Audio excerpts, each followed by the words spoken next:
Just wanted to take a few minutes to show the internal differences between a Glock Gen 2 and Gen 4. It's Gen 2 on this side, Gen 4 on this side with the light.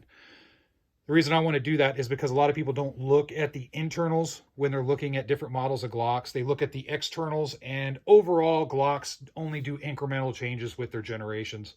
So there's not a whole lot, but they're slowly evolving it. And I get it. Why change a good thing? But again, when you're at a gun store, you look at the outside, you maybe handle the, mess with the action a little bit, test the trigger squeeze, all that good stuff. But not a lot of people break open the gun and look at the internals, just due to whatever reason. So here is the internals on the frame. So I'm going to match these up the best I can here. All right, so starting at the back here, Gen 2 on the bottom, Gen 4 on the top. So you can see the different rails, the ejector, how that's changed. Now, granted, the ejectors on these are going to be a little bit different. This is a 9mm and this is a 40. So there's small differences there. You can see a lot of similarities too. You can see right here how your block's a little bit bigger on the Gen 4 versus the Gen 2. And then, of course, how the frame rails are kicked out a little bit on the Gen 4 versus the Gen 2. And then, of course, the overall length just a little tad bit longer.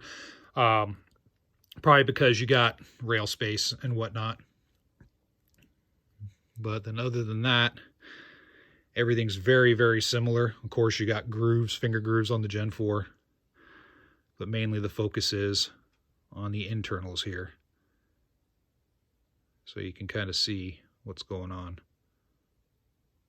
A lot of similarities and a few differences. Just minor tweaks for whatever reason over the years.